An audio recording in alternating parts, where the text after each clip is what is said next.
যদি কখনো অ্যাটিটিউড বানাতেই হয় তাহলে ঈগলের মতো বানাও, কারণ সে অন্য পাখিদের সাথে ওড়ে না, অন্য পাখিদের সাথে থাকে না, কারণ সে একা থাকতে পছন্দ করে। সে সর্বসময় আকাশে উড়তে পছন্দ করে। সে হচ্ছে আকাশের রাজা।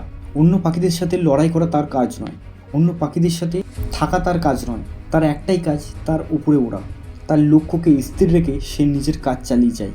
সে সারা দিন আকাশে উড়তেই থাকে, এতটাই সে মনোযোগ নিয়ে উঠতে থাকে যে অন্য কেউ তার পাশে এলেও তার কোনো ডিস্টার্ব হয় না। ঠিক যেমন একটা পাখি যখন উপরে ওড়ে তখন অনেক পাখি দল বেঁধে তার সাথে উড়তে থাকে, কিন্তু ঈগলের পক্ষে সেরকমটা নয়। ঈগল যখন ওড়ে সে একাই উড়তে থাকে। কোনো সময় ঈগল যখন কাছের দিকে ওড়ে তখন অনেক সময় কাক তাকে ঠক্কর মারার জন্য, তার সাথে মোকাবেলা করার জন্য তার মাথার উপর উঠে আস্তে আস্তে ঠোকর মারতে থাকে। ঈগল তখন কি করে, তার প্রতিক্রিয়া না দেখে আস্তে আস্তে আকাশের উপরে উঠতে থাকে। তখন কি হয়, কাকটা আস্তে আস্তে তাকে ঠোকর মারতে থাকে আর ঈগল তখন নিজের স্থিরকে ঠিক করে আস্তে আস্তে উপরের দিকে উঠতে থাকে। কারণ সে জানে আমি যেই লক্ষ্য নিয়ে কাজ করছি সে লক্ষ্য আমার একদিন পূরণ হবে। তখন আস্তে আস্তে কাকটা যত উপরে উঠতে থাকে তখন আস্তে আস্তে নিজের প্রতি একটা বিরক্তকর মনে হয়, কারণ কাকটা আস্তে আস্তে অক্সিজেনের অভাবে নিজের বেহুশ হয়ে নিচের দিকে পড়তে থাকে। ঈগলটি তখন বেঁচে যায় তার ঠোকরের মুখ থেকে। ঠিক আমাদেরও এরকমটা দরকার। আমরা অন্য মানুষের সাথে কখনোই সম্মুখীন হয়ে প্রতিকূলতা দেখাবো না, তেমন আমাদের জীবনে বিভিন্ন সমস্যার সম্মুখীন হতে হয়। ঠিক আমরা নিজেদের লক্ষ্যকে স্থির রেখে আমরা নিজেদের কাজ করব। আপনার কাজ আপনাকেই করতে হবে, আপনাকে কেউ আপনার সাহায্য করবে না। আপনার জীবনটাকে আপনাকেই গোছাতে হবে।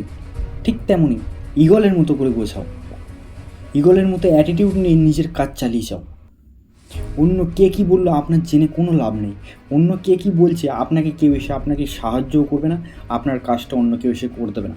ঠিক নিজের অ্যাটিটিউড নিয়ে নিজের কাজটাকে চালিয়ে যাও। যে নিজের মধ্যে একটা গোল সেট করো যে আমি কোন কাজটার দিকে আগাচ্ছি, আমি কোন কাজের ওপর লক্ষ্য করে আমি আস্তে আস্তে সামনের দিকে আগাচ্ছি। ঈগল যেরকম নিজের লক্ষ্য ঠিক করে আস্তে আস্তে উপরে উঠতে থাকি, আপনাকেও ঠিক করতে হবে আপনার গোলটাকে, যে আমি কী কাজের উপর আমি আস্তে আস্তে আগাতে থাকবো। যখন আকাশে ঝড় বা তুফান আসে তখন কিন্তু ঈগল বসে থাকে না, অন্য পাখিদের মতো লুকিয়ে পড়ে না। ঈগল তখন কি করে, সেই বাতাসটাকে উপভোগ করে আস্তে আস্তে নিজের লক্ষ্যকে স্থির রেখে আস্তে আস্তে উপরের দিকে উঠতে থাকে। কারণ সে জানে যত ঝড়ই হোক আর যত তুফানই হোক আমার লক্ষ্যটাকে স্থির রেখে আমাকে আকাশে উঠতেই হবে। সুযোগ হিসেবে মানসিকতা গড়ে তোলে, সে তার সুযোগটাকে কাজে লাগায়। সে অন্য মানুষের মতো বসে বসে টাইম নষ্ট করে না। আপনাকেও ঠিক যত বাধাই আসুক, যত বিপত্তি আসুক, আপনাকে তার সমস্যার সম্মুখীন হতে হবে। সমস্যাকে সুযোগ হিসেবে নিতে হবে, যে সমস্যা বলে কি আমি কাজটা বন্ধ করে দেবো, এটা কিন্তু তারা করে না। ঈগলের কিন্তু এটা পছন্দ নয়। ঈগল কিন্তু নিজের লক্ষ্যকে ঠিক করে আস্তে আস্তে নিজের কাজের ওপর ফোকাস করে যায়। ঈগল যেরকম ঠিক নিজের বিছানার দিকে আরামদায়ক ঘাস রাখতে পছন্দ করে না। ঈগলের বাচ্চা যখন জন্ম নেয় তখন কিন্তু একমাত্র বাসায় ঘাস নিয়ে আসে, কারণ ঈগলের বাচ্চারা আস্তে আস্তে যখন বড় হতে থাকে তখন ঈগল সেই ঘাসগুলোকে আস্তে আস্তে ফেলতে থাকে। কারণ যখন ঈগলের বাচ্চাগুলো ওড়ার মতো হয়ে যায়, যখন উড়তে শিখে যায়, তখন ঈগল কী করে, তার বাসা থেকে সমস্ত ঘাস ফেলে দিয়ে শক্ত ডাল রেখে দেয়। কারণ ঈগলের বাচ্চারা তখন বুঝতে পারবে যে আমাদের আরাম করার কাজ নয়, আমাদের খালি সর্বসময় আকাশে উড়ে আমাদের লক্ষ্যকে কাজে লাগাতে হবে, আমাদের সফল হতে হবে। সফল হওয়ার জন্য আমাদের কমফর্টেবল জোন থেকে, আরামদায়ক জীবন থেকে বেরিয়ে আসতে হবে। আমাদের খালি নিজেদেরকেই মোকাবিলা করতে হবে। ঠিক আপনাকেও নিজের কাজের ওপর মোকাবিলা করতে হবে, নিজের সাথে মোকাবিলা করতে হবে। অন্য মানুষের সাথে সহযোগিতা করতে গেলে চলবে না আপনাকে। ঈগল যেরকম 40 বছর বয়স হয় নিজের ঠোঁট আস্তে আস্তে ক্ষয় হতে থাকে, নিজের ডানা ঝরে যেতে থাকে, নিজের পালকগুলো আস্তে আস্তে নষ্ট হয়ে যেতে থাকে। ঈগল কী করে, নিজের যেটুকু ঠোঁট আছে সেটাকে আস্তে আস্তে পাথরে আঘাত করতে করতে করতে করতে নিজের ঠোঁটটাকে ভেঙে ফেলে, তারপরে আবার আস্তে আস্তে নিজের নতুন ঠোঁট গজাতে থাকে। নিজের পালকগুলো আস্তে আস্তে নিজের ঠোঁটে করে উপড়াতে থাকি, যাতে করে নিজের আবার নতুন করে পালক গজাতে পারি। ঈগল তখন কী হয়, আবার নতুনের মতো জীবনটা গুছিয়ে তোলে। ঈগল এত কষ্ট সহ্য করার পরেও নিজের জীবনটাকে আবার ঠিক গুছিয়ে তোলে। তা আমাদের শেখায় যে পুরাতন অভ্যাস বা ব্যর্থতা ছেড়ে ফেলে নতুন উদ্যমে জীবন শুরু করা সম্ভব। কারণ পুরাতনে অতীতে কী হয়ে গেছে আমাদের জেনে কোনো লাভ নেই। অতীতে অনেক মানুষের অনেক খারাপ ভুল সিদ্ধান্তের কারণে আমরা নিজেরা হেরে পড়ি। ঠিক তেমনই ঈগলের মতো আমাদের জীবনটাকে আবার পরিবর্তন করতে হবে। একটা রুলসের ওপর আমরা কাজ করলে চলবে না। জীবনে যত খারাপ কিছু আপনি করেন, আপনি কিন্তু ঠিকঠাকভাবে নিজেকে পরিবর্তন করতে পারলে আবার পরিবর্তন হওয়া যায় ঈগলের মতো। ঠিক ওরকমটাই ভেবে আমাদের জীবনটাকেও পরিবর্তন করতে হবে। আপনি বর্তমানে কী করতে চান সেটা নিয়ে আপনাকে কাজ করতে হবে। অতীতে কী হয়ে গেছে সেটা আমাদের জানার কোনো প্রয়োজন নেই। ঈগল যেরকম ছোট পাখিদের সাথে মেশে না, রাজকীয়ভাবে একাকিত্বকে উড়তে পছন্দ করে। বড় কিছু অর্জন করতে গেলে যেমন ছোট চিন্তাভাবনা থেকে মানুষের থেকে দূরে থাকতে হবে।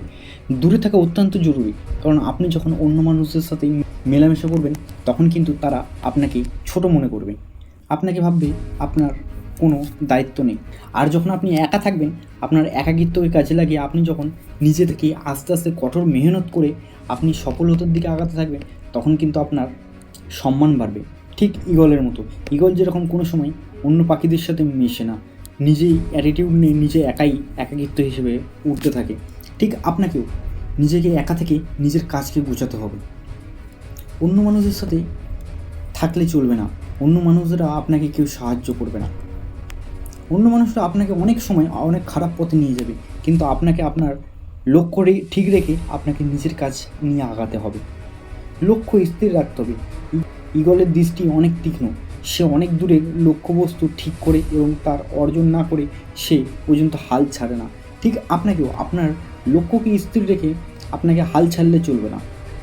আপনার লক্ষ্য যতদিন না অর্জন হচ্ছে সেখানে একবার ব্যর্থ হন, দুবার ব্যর্থ হন, 10 বার ব্যর্থ হন, 999 বার ব্যর্থ হন, 1000 বারও কিন্তু আপনাকে ট্রাই করতে হবে, কারণ আপনি একদিন সফল হবেন। কারণ আপনার লক্ষ্যটাকে আপনাকে স্থির রাখতে হবে যে আমি অন্য মানুষের মতো যে এই কাজটা আমি পারছি না, আমার এই কাজটা হবে না, এরকম করলে চলবে না। আপনার লক্ষ্যটাকে এক জায়গায় স্থির রাখতে হবে, তারপরে আপনাকে কাজ করতে হবে।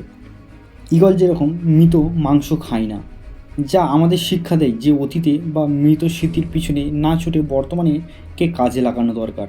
যেরকম অতীতে কি হয়ে গেছে আমাদের কোনো প্রয়োজন নেই জানার, অতীতে অনেকের অনেক ভুল হয়ে থাকে, আমাদের কাছে নতুন কীভাবে শুরু করব কাজটা আমাকে সেটা নিয়ে ভাবতে হবে। তাই জীবনটাকে আস্তে আস্তে একটা রুলসের মধ্যে আনতে শিখুন, একটা গোলের মধ্যে আনতে শিখুন। জীবনে অনেক খারাপ কাজ হচ্ছে, জীবনে এখন প্রচুর খারাপ ভুল সিদ্ধান্ত নিয়ে ফেলছে মানুষ, সিদ্ধান্তগুলোকে পরিবর্তন করতে পারছে না। এই কারণে বলবো, আপনাদের ভালোর জন্য আমি বলছি, আমাদের নিজেদের জীবনে আমি ট্রাই করে দেখেছি, নিজের একাকিত্বকে কাজে লাগাতে হবে। নিজে অন্য মানুষের সাথে আড্ডা মারবো, অন্য কাজে ব্যস্ত হয়ে পড়বো, ওটা নিয়ে ভাবলে চলবে না। নিজেকে কীভাবে আগিয়ে নিয়ে যেতে হবে সেটা নিয়ে ভাবতে হবে সর্বসময়। নিজেকে একা রেখে আপনার নিজের কাজ করে যান, নিজের লক্ষ্যকে অ্যাট্রাক্ট করে আপনি নিজের স্বপ্নকে পূরণ করতে শিখুন। আপনাকে একদিন মানুষ এক চোখে দেখতে পাবে, আপনাকে তখনই মানুষ সম্মান করবে আপনি যখন নিজের সফলতার চোরাই গিয়ে আপনি দাঁড়াবেন। আপনার অ্যাটিটিউডকে কাজে লাগিয়ে আপনি নিজের কাজ করে যান, আপনি অন্যের কথায় থাকবেন না, আপনি অন্য মানুষদের, খারাপ মানুষদের থেকে দূরে থাকুন। আপনার নিজের ফ্যামিলিকে নিয়ে, আপনি নিজের অ্যাটিটিউডকে নিয়ে নিজের কাজ করে যান। জীবনে আপনি সফল হবেন, জীবনে আপনার কাজ আপনাকে সাথ দেবে, আপনার সফলতা আপনার কাছে ছুটে আসবে যখন আপনি নিজের সঠিক রাস্তায় নিজেকে কাজে লাগাবেন। তো বন্ধুরা, আজকে ভিডিওটা আমি এখানেই শেষ করছি। Thanks for watching.